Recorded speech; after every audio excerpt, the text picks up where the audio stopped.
I sat in my car outside the cathedral, my hands trembling around the steering wheel. Through the tinted window, I could see the guests arriving in dresses that shimmered like morning dew under the summer sun. My sister always loved grand entrances. I wasn't invited, of course. My name was probably scratched off every list the moment she got engaged. But sitting there, watching them walk in, I realized I didn't feel anger. I felt silent, heavy with memories. The way she used to braid my hair before school, whispering secrets only sisters share. The way she swore she'd stand by me forever. Until forever turned into nothing when I became inconvenient for the family. Until she joined them in their quiet cruelty.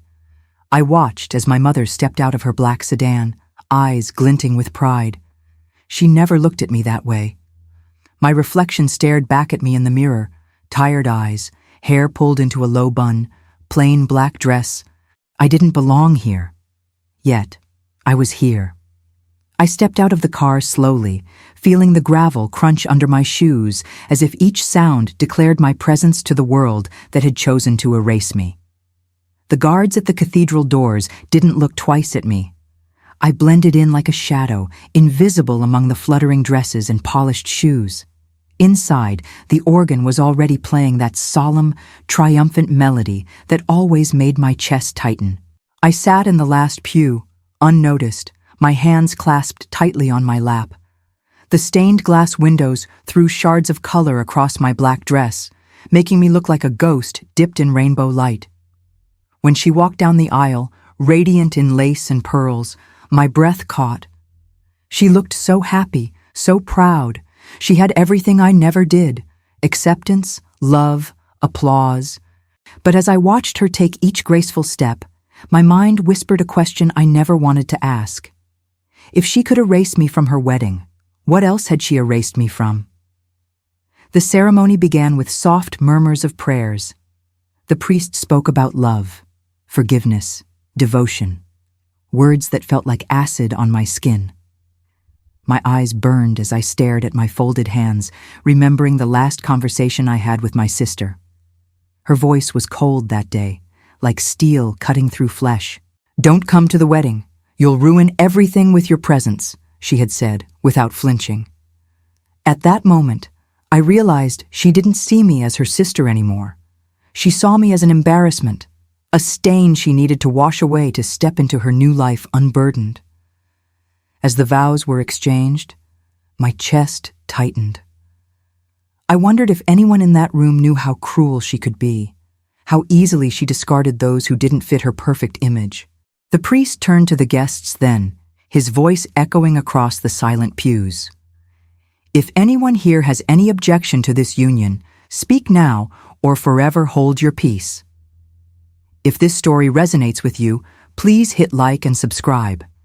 It helps more people discover these true stories of silent power." For a moment, the entire cathedral felt frozen in time. My heart pounded so loudly I thought everyone could hear it echoing through the marble arches. The bride and groom stood still at the altar, hands entwined, smiles tight with fear that someone might actually speak.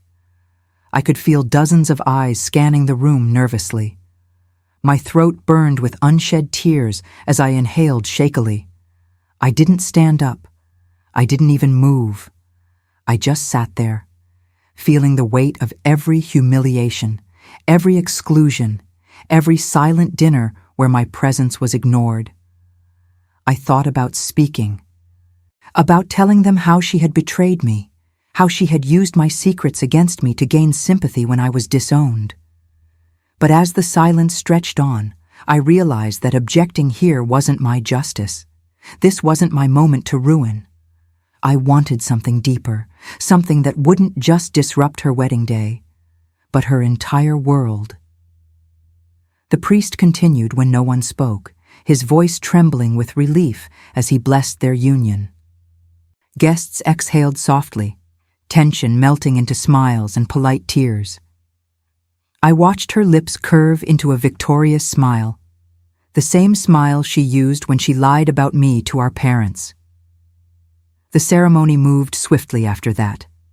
They exchanged rings, whispered promises I couldn't hear, and finally sealed it all with a kiss that drew warm applause across the pews. I felt like an intruder in their world of polished perfection.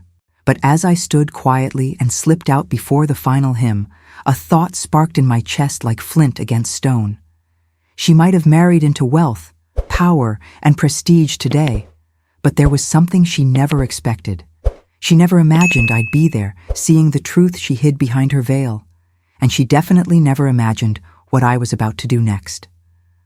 Outside, the sun had begun to set, casting golden light across the cathedral steps.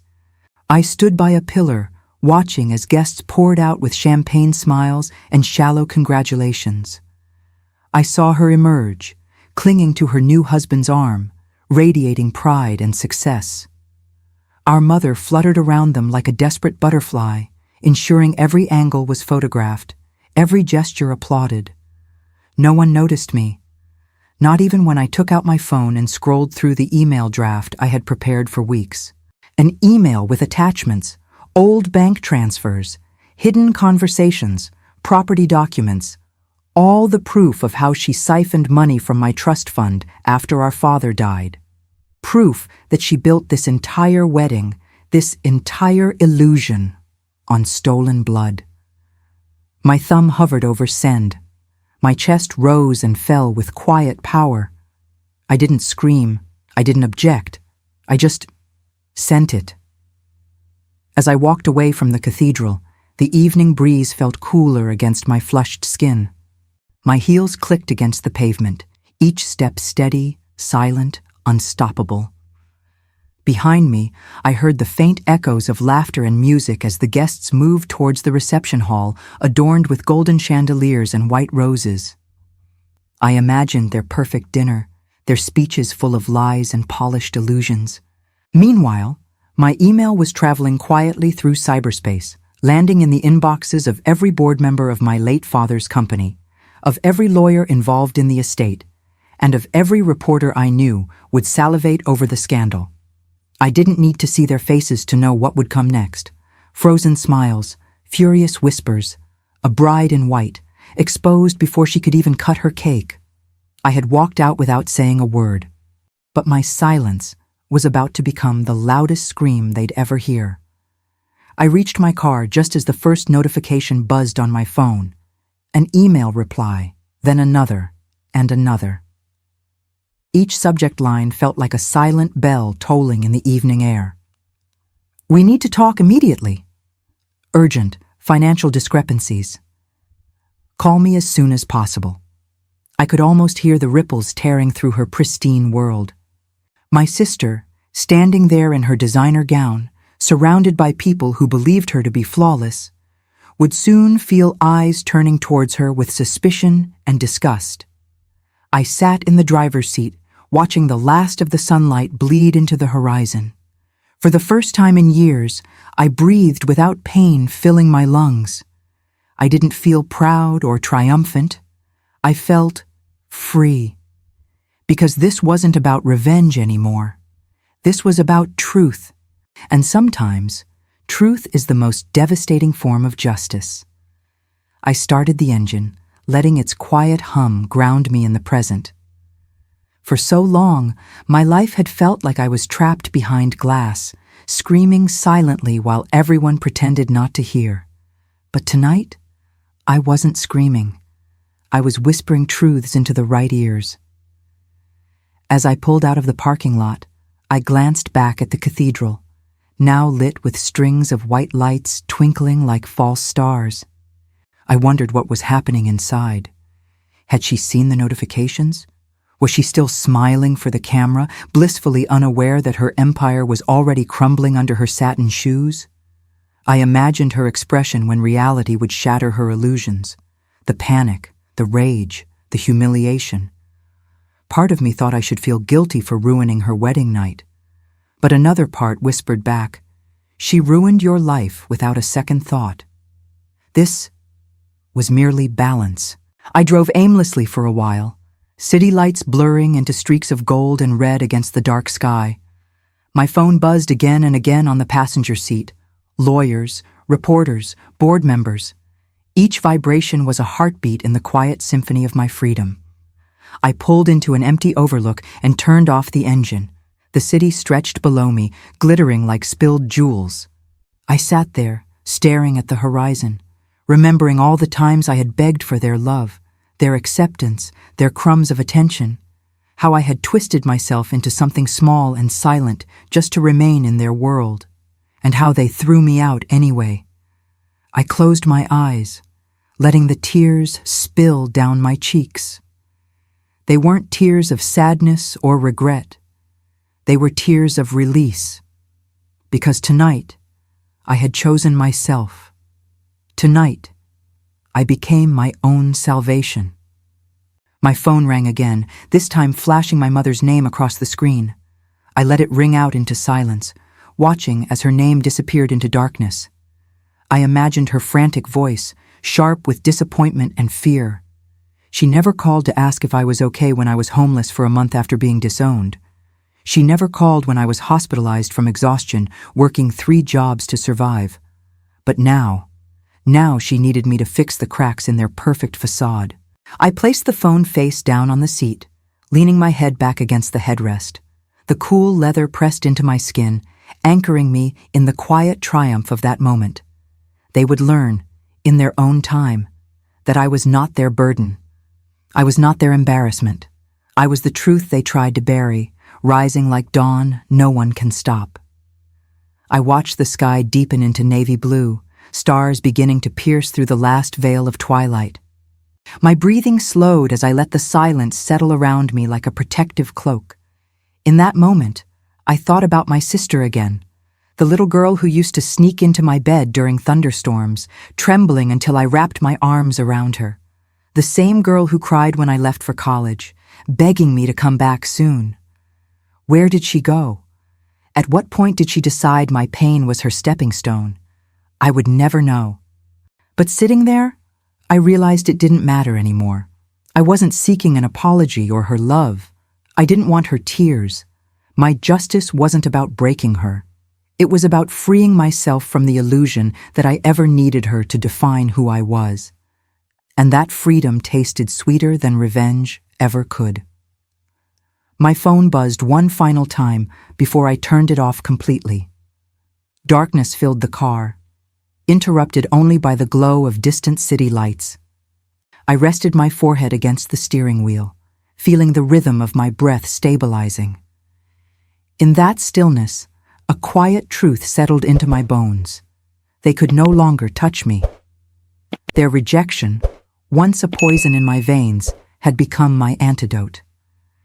Their betrayal had forged a resilience so silent, so powerful, it no longer needed validation or revenge to stand tall. I straightened up and looked at my reflection in the rearview mirror. The woman staring back at me wasn't broken. She wasn't angry. Her eyes were calm, steady, unflinching. She had walked into the cathedral uninvited, invisible to all, and walked out with the one thing no one could steal, her dignity reborn. I started the engine once more, feeling its quiet vibration under my fingertips like a pulse awakening. As I drove back onto the empty road, the moon followed me, casting silver light across the asphalt. My mind replayed the priest's words, "Speak now, or forever hold your peace." I almost laughed at the irony. I had held my peace for years, swallowed it like shards of glass, bleeding in silence while they celebrated their own reflections. But tonight, my peace was no longer submission. It was power, quiet, unbreakable power. I didn't need to stand in that cathedral and scream my objections to the world. I had spoken in the only language they truly understood, truth. And as their world unraveled thread by thread, I realized my objection would echo far beyond that wedding day. It would follow them like a silent vow they could never escape. When I finally reached home, the dawn was breaking, painting the world in hues of pale gold and rose. I walked into my small apartment, closing the door behind me with a soft click that sounded like closure. Setting my keys on the table, I glanced around at the simple furniture, the mismatched mugs, the thrifted blankets. For the first time, it didn't feel like lack. It felt like freedom, like a space untouched by lies. I stood by the window, watching the sun rise over the quiet city, feeling warmth bloom across my chest. My sister's wedding would become a scandal. Her empire would fracture. And me? I would remain here, silent, unseen by those who once crushed me, but reborn in my own eyes, because true revenge isn't about destruction, it's about resurrection. And today, I rose. Thank you for watching until the end. If you've ever lived through something similar, share your story in the comments. And don't forget to subscribe, because sometimes the loudest impact is made in silence.